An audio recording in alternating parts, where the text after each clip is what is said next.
Bismillahirrahmanirrahim. Assalamualaikum warahmatullahi wabarakatuh. Alhamdulillah wassalatu wassalamu ala Rasulillah Sayyidina Muhammad ibn Abdillah wa ala alihi wa ashabihi wa mawalah. Subhanallahi wa bihamdihi adada khalqihi wa ridha nafsihi wa jinata arshihi wa midada kalimatihi.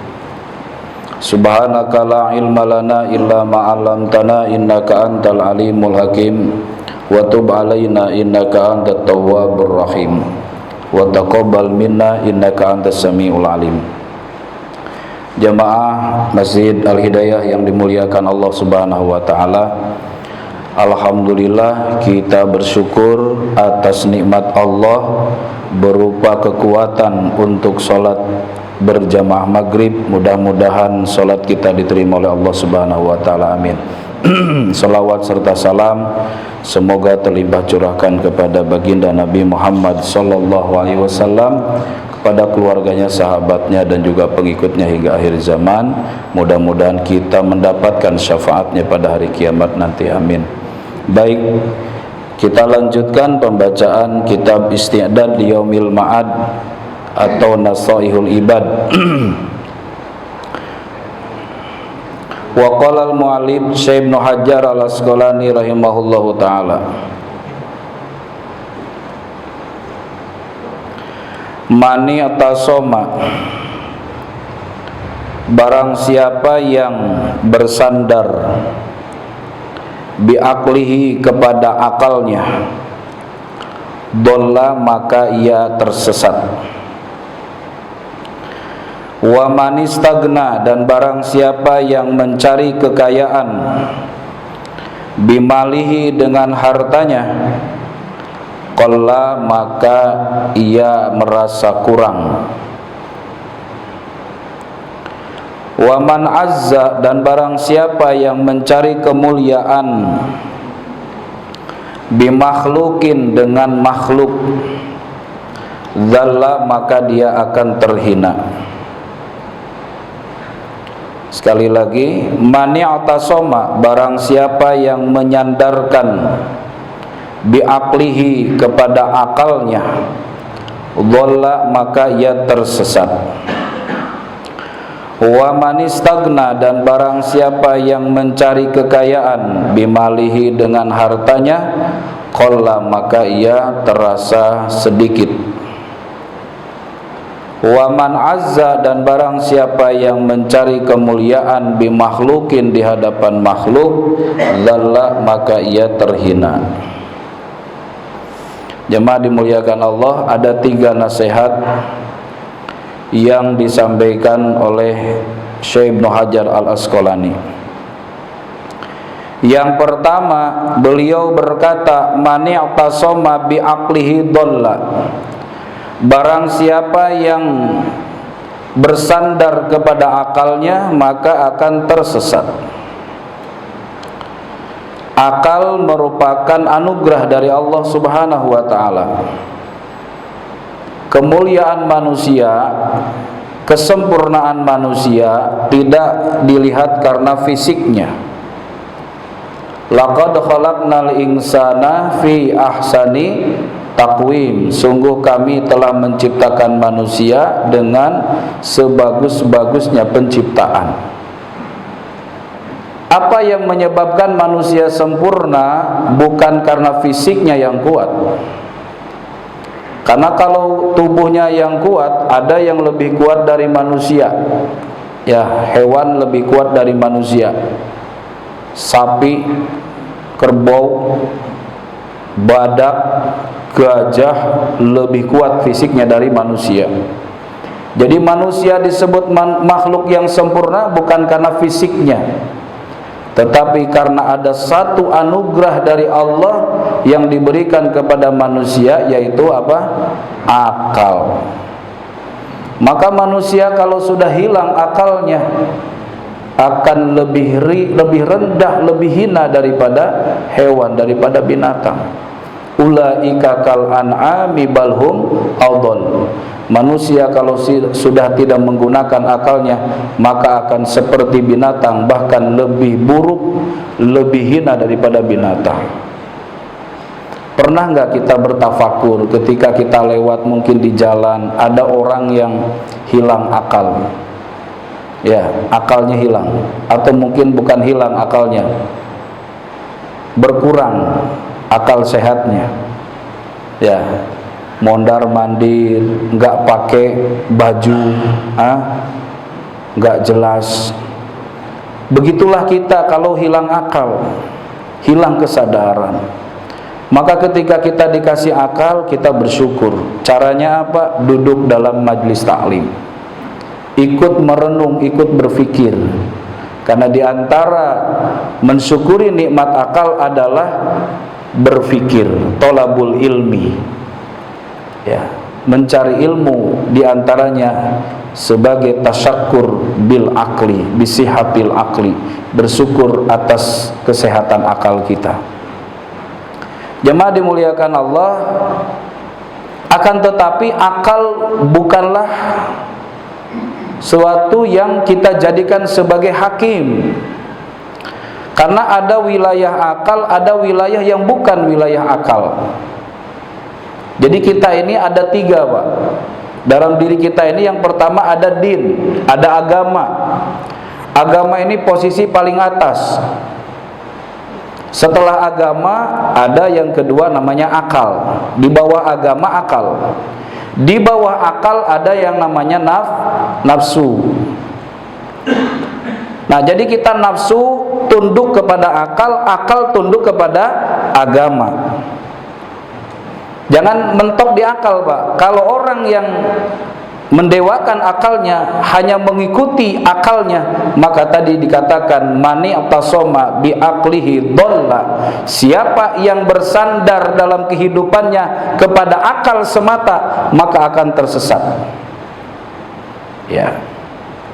Jadi kita ini ada tiga unsur, ada nafsu, ada akal, ada din, ada agama. Kalau hewan ada nafsu saja, tidak ada akal, tidak diatur oleh agama. Ya, makanya kalau kucing pengen makan, udah makan aja yang ada di depan matanya. Kalau kucing pengen melampiaskan syahwatnya, maka dia dilampiaskan syahwatnya di mana saja.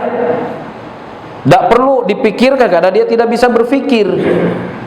Pokoknya di situ di mana dia kepengen, ya di situ dikerjakan. Tidak berpikir ditonton orang atau tidak. Itu binatang. Kalau manusia, ya pengen makan, pasti mikir caranya gimana, kerja, dapat duit, baru beli makanan, baru kita bisa makan. Berarti berpikir dulu. Tidak main ambil saja punya orang. Ya, itu manusia. Nah, selain akal, kita punya agama. Agama bukan hanya menyampaikan atau mengajarkan boleh atau tidak boleh, tapi halal atau haram.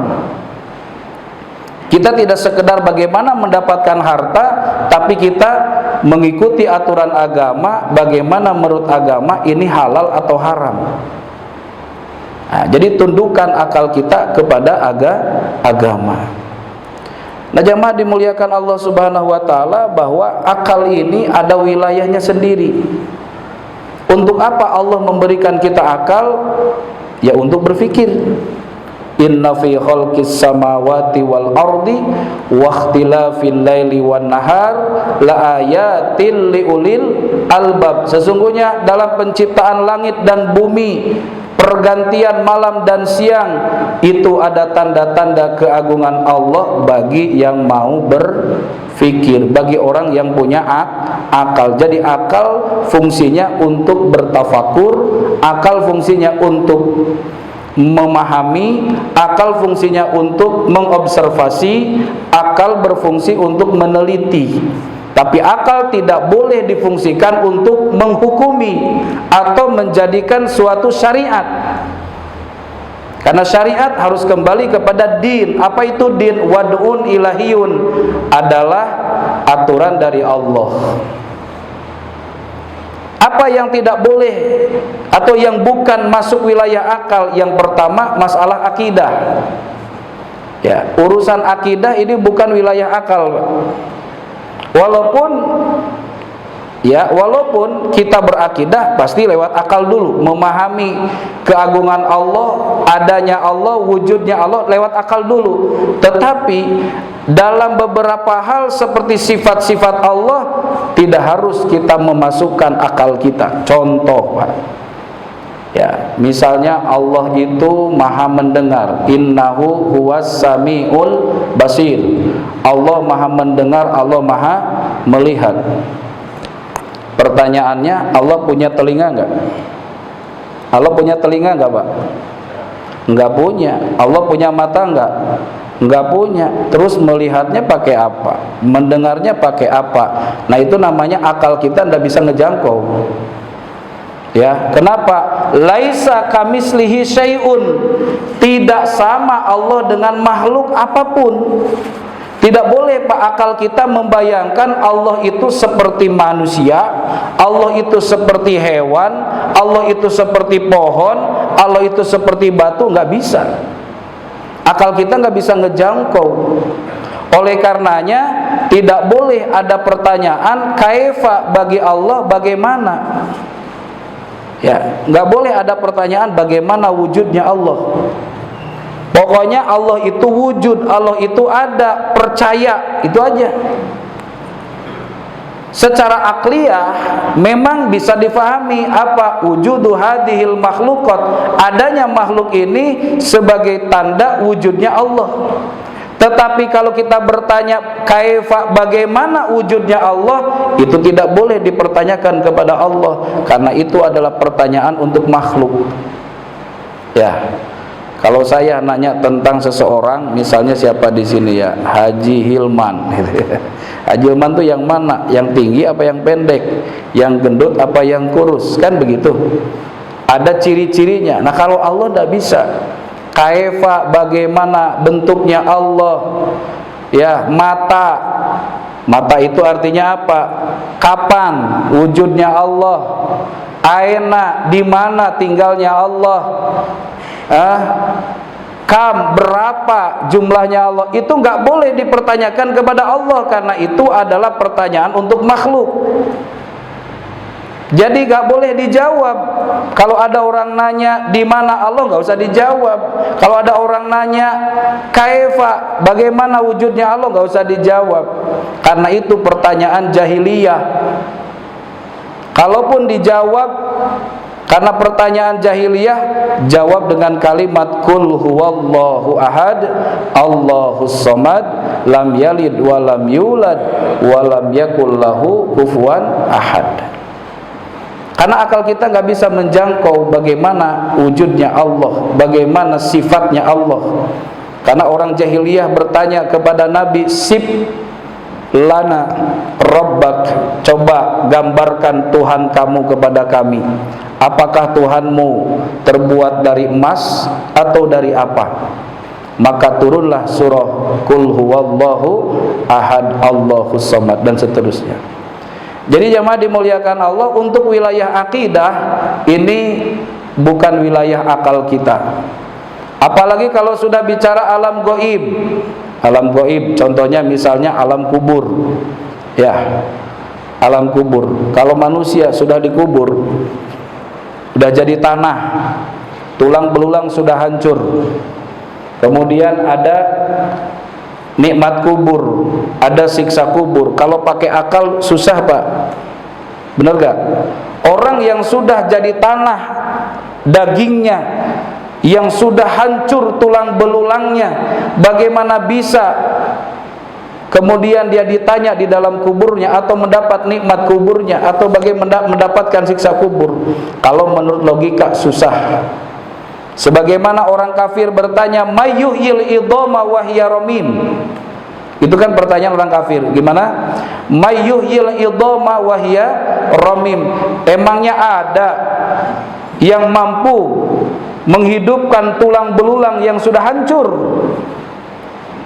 Ya. Masa iya tulang belulang yang sudah hancur, daging yang sudah hancur menjadi tanah dihidupkan lagi? Kemudian ada pertanyaan di kubur, ada nikmat kubur, ada siksa kubur. Bagaimana bisa? Itu pertanyaan orang yang pakai akal. Maka dijawab oleh Nabi, kul yuhyihalladzi ansha'aha awwala marrah wa huwa bikulli syai'in alim. Katakanlah, dialah Allah yang menghidupkan pada awal pertama, kemudian Allah menghidupkan kembali. Ya, yang tadinya tidak ada jadi ada, itu bisa bagi Allah, apalagi yang tadinya sudah ada. Kita sebelumnya ada atau tidak ada? Tidak ada. Sebelumnya tidak ada, diadakan oleh Allah. Mudah enggak bagi Allah? Mudah. Idza arada syai'an ayyaqula lahu kun fayakun.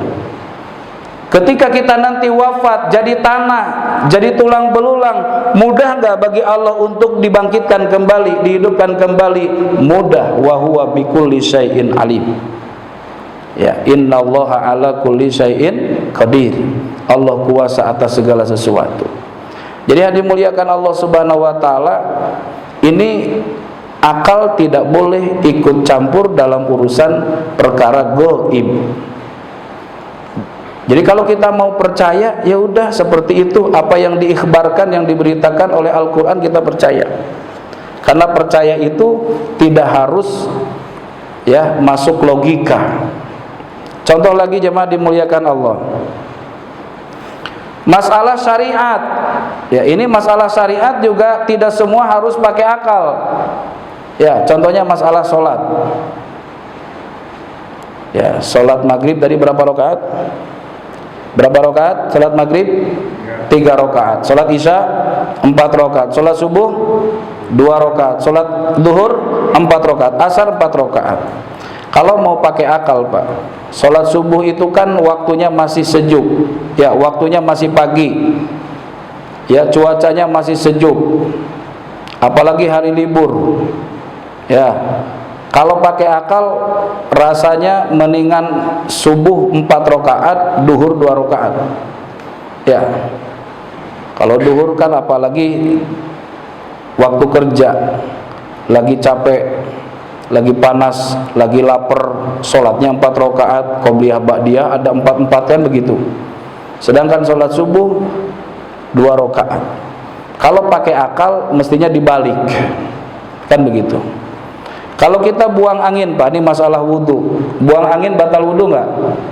Batal ya Pak ya? Buang angin batal wudu. Cara mensucikannya adalah dengan cara berwudu.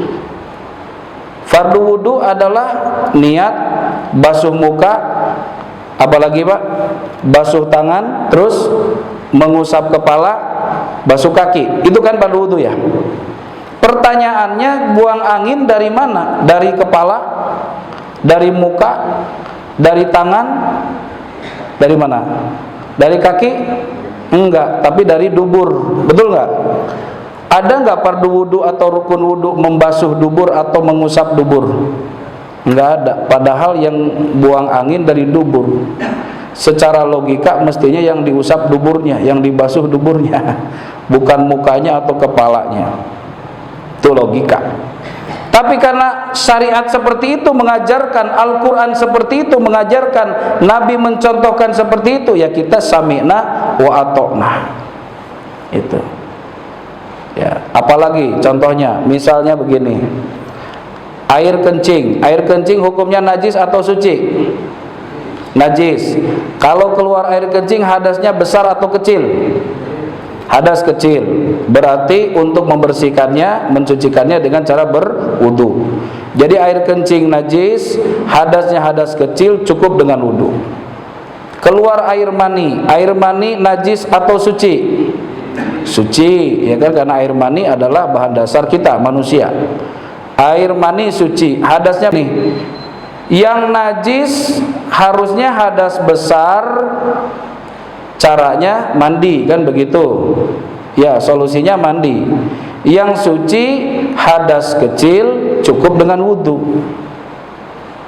Logikanya kan begitu ya, logikanya.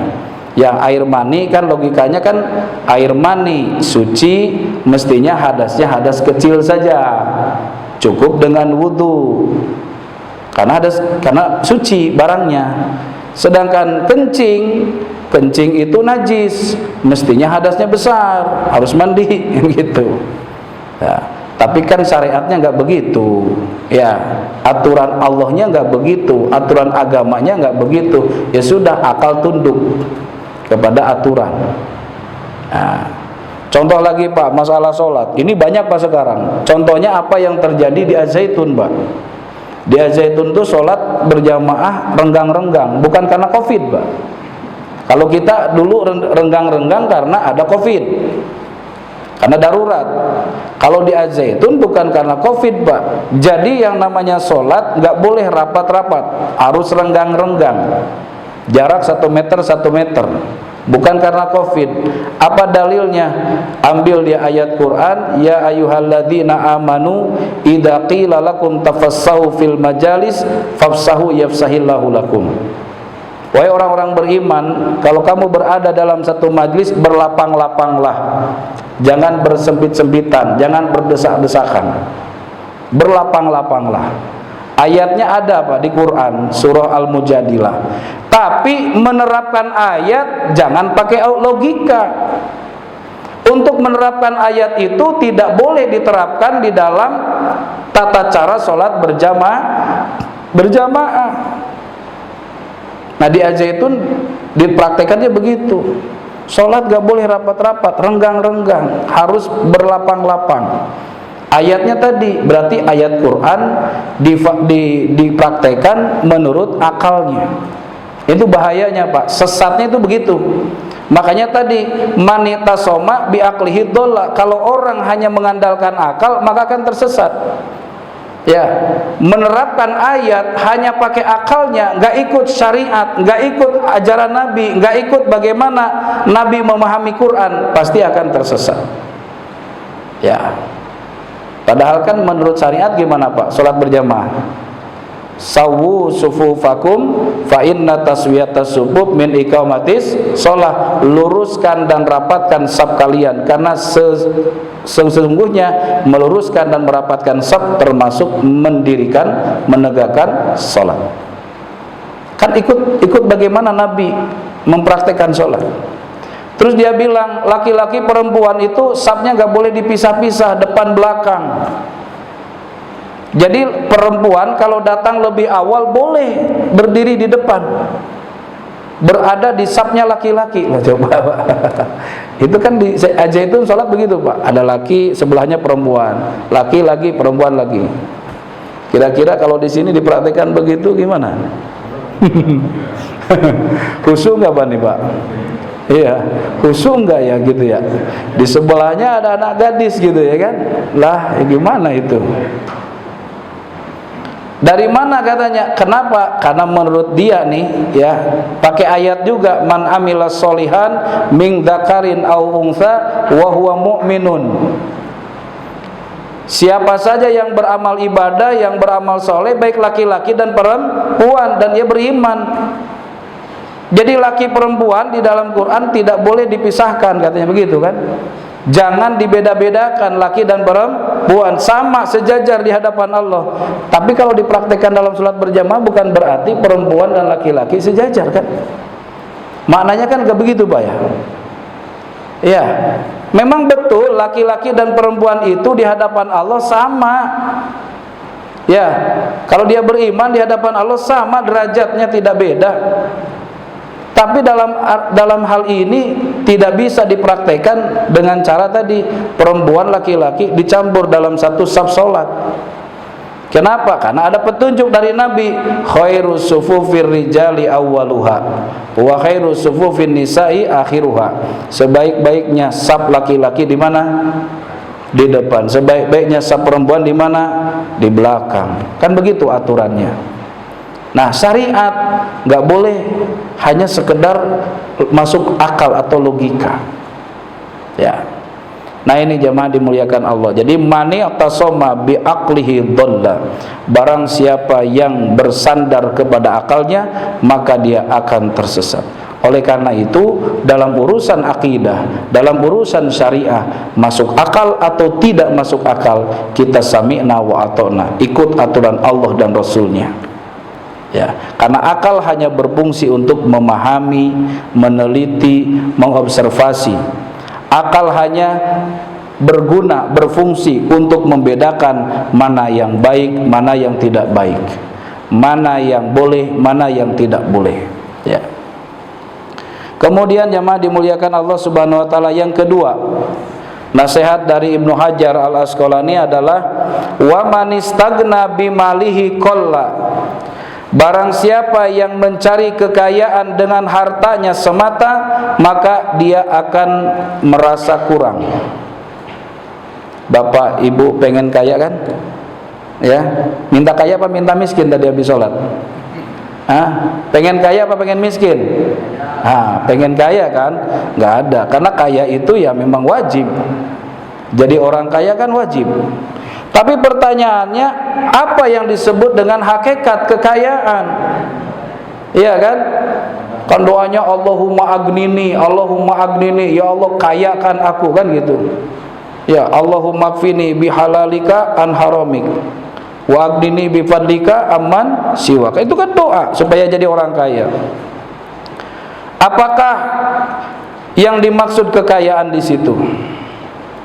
Sedangkan kata Syekh Ibnu Hajar, wa man istagna bimalihi qalla, orang yang mencari kekayaan dengan harta semata pasti akan merasa kurang. Ya. Karena itu sifat manusia.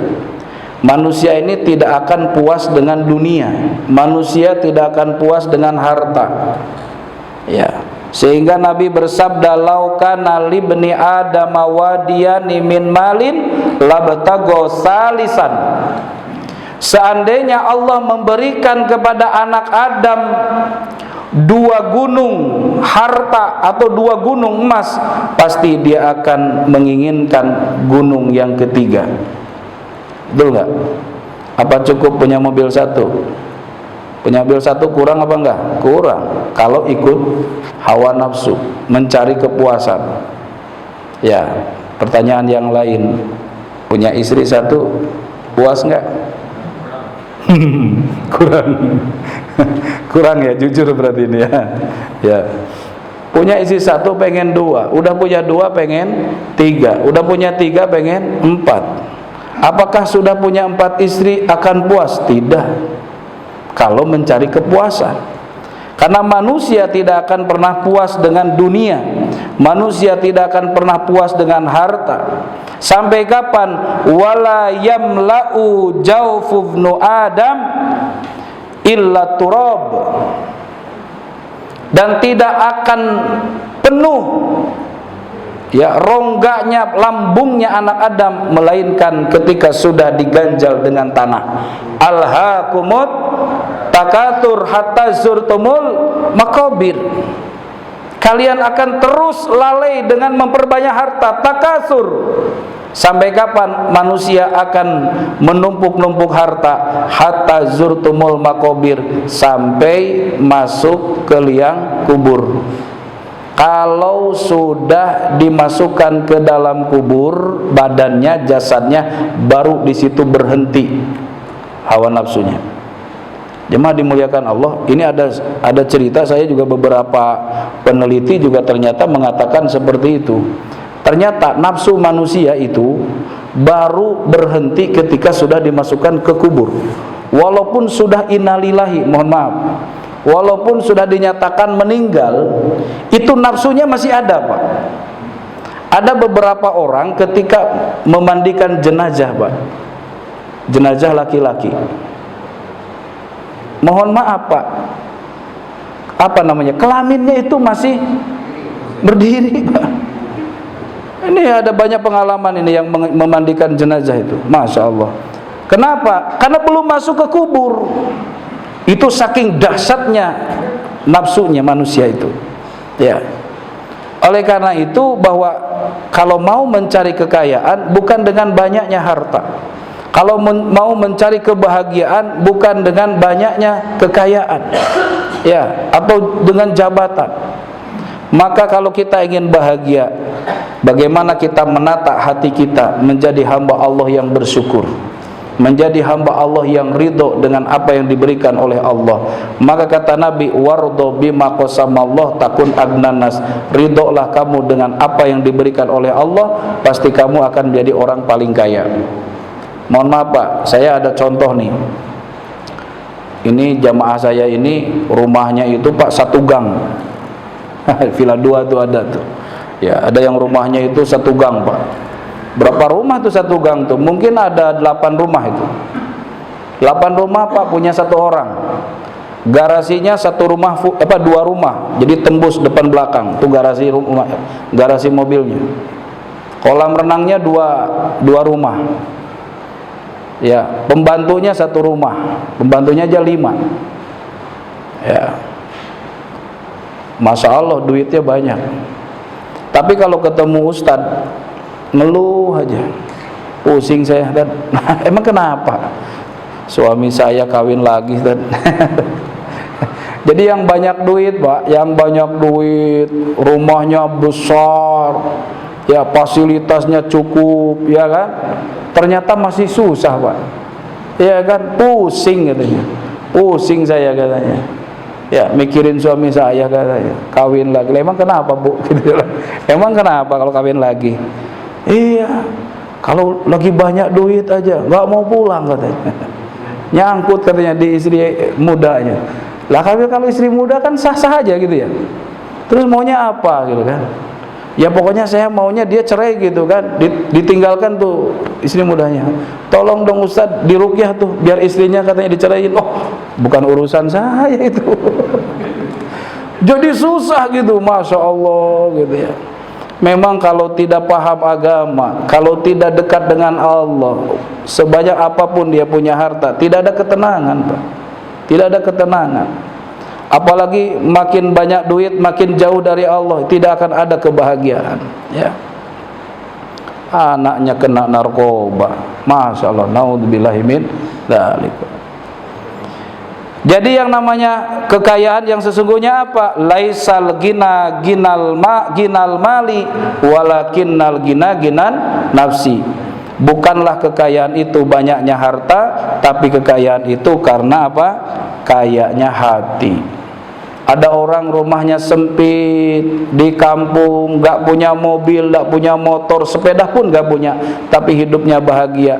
Bukan karena miskinnya dia bahagia, tapi karena taatnya kepada Allah, karena dekatnya dia kepada Allah.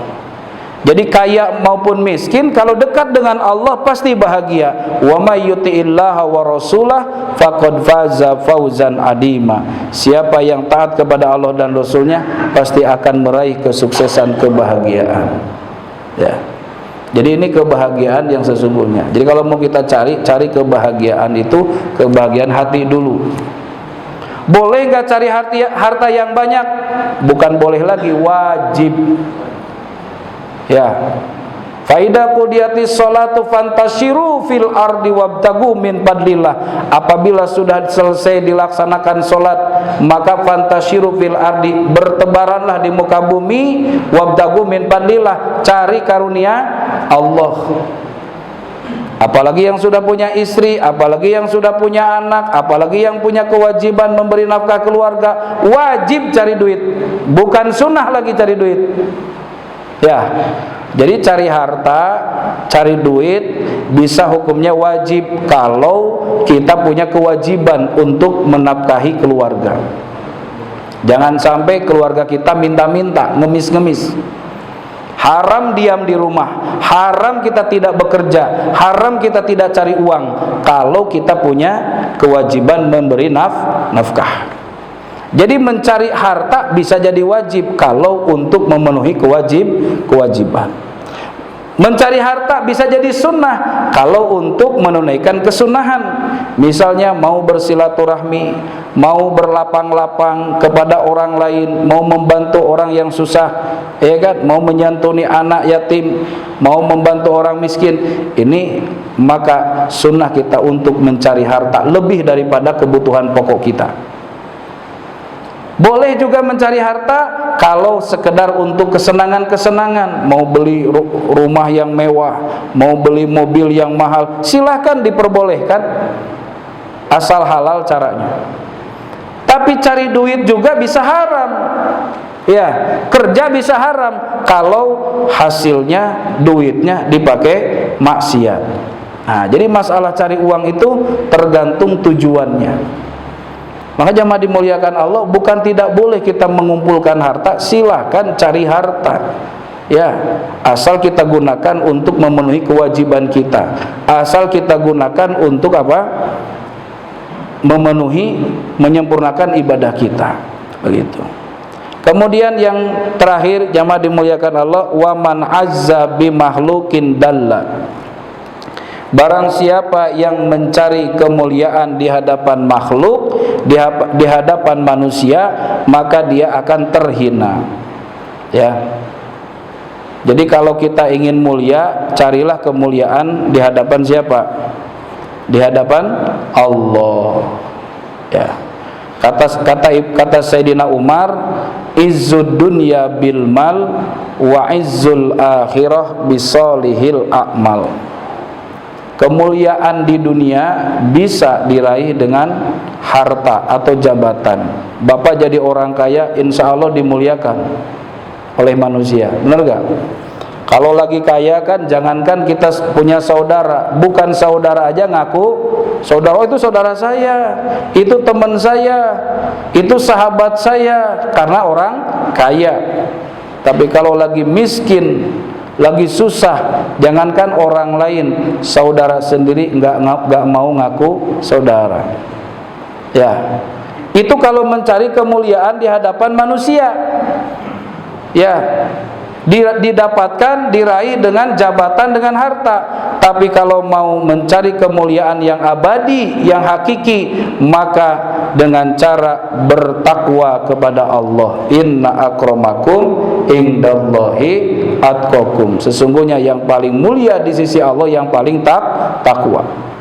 Sekarang lagi rame masalah nasab, betul nggak? Nggak penting, Pak. Apa pentingnya nasab? Walaupun anak nabi, jangankan anak kiai, anak ustad, ya, jadi anak nabi sekalipun kalau tidak beriman kepada Allah kan celaka. Ya. Nah kan banyak, Pak. Kanan apakah bisa berhujah di hadapan Allah? Ya Allah, bapak saya kan nabi. Ya, bapak saya kan nabi, kekasihmu. Jadi selamatkan saya, jangan disiksa. Nggak bisa, Pak. Kalau sudah di akhirat, udah urusan masing-masing. Walaupun bapaknya nabi, nggak bisa menyelamatkan anaknya. Ya, kan apa namanya? Di dalam Al-Qur'an, daraballahu mathalan lil ladzina kafaru imra'ata nuhi wa imra'ata lut kanata tahta abdaini min ibadina salihaini. Dua wanita, yaitu istrinya Nabi Nuh dan istrinya Nabi Lut. Tahu, Pak, namanya istrinya Nabi Nuh siapa? Ibu Nuh. Istrinya Nabi Lut siapa?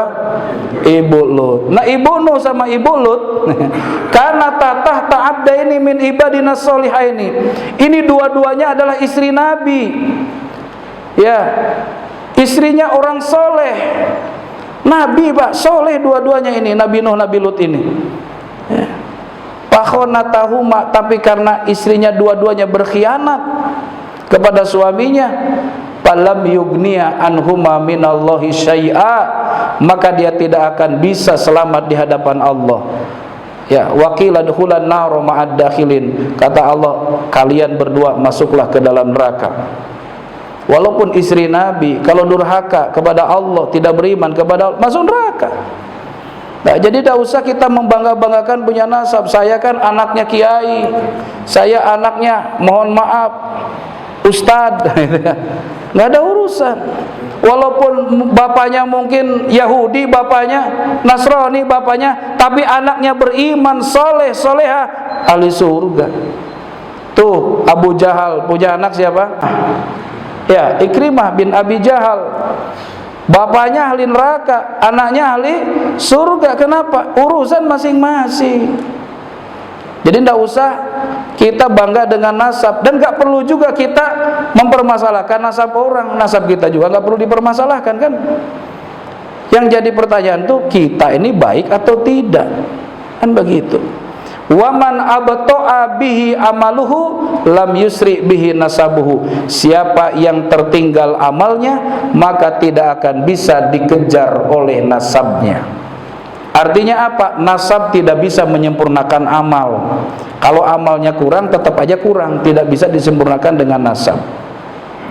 Maka kalau mau cari kemuliaan, bukan dengan nasab, bukan dengan apalagi kekayaan, bukan dengan jabatan, tetapi dengan iman dan takwa. Ya, inna akramakum indallahi atqakum.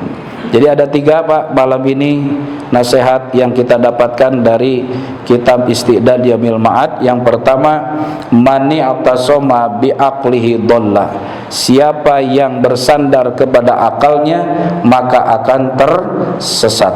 Yang kedua, manistagna bimalihi qalla. Siapa yang mencari kekayaan dengan harta, maka akan terasa kurang, terasa sedikit.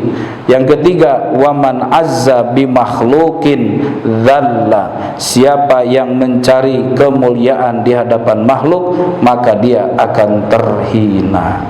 Mudah-mudahan ilmu kita bermanfaat, dan mudah-mudahan Allah Subhanahu wa taala memuliakan diri kita dengan keimanan dan ketakwaan. Allah tanamkan kekayaan dalam diri kita dengan sifat qanaat, dengan sifat syukur dan ridha. Semoga kita diberikan kesempurnaan baik jasmani, rohani, kesempurnaan duniawi dan ukhrawi. Ala hadhihi niyah wa la kulli niyatin shalihah bisirril Fatihah. A'udzubillahi minasyaitonirrajim. Bismillahirrahmanirrahim. Alhamdulillahirabbil alamin. Arrahmanirrahim. Maliki yaumiddin. Iyyaka na'budu wa iyyaka nasta'in. Ihdinas siratal mustaqim. Siratal ladzina an'amta 'alaihim ghairil maghdubi 'alaihim waladdallin. Amin. Kita akhiri dengan doa kafarah majlis. Subhanakallahumma wa bihamdika asyhadu an la ilaha illa anta astaghfiruka wa atubu ilaik. Terima kasih, mohon dimaafkan atas segala kekurangan kehilapan. Wassalamualaikum warahmatullahi wabarakatuh.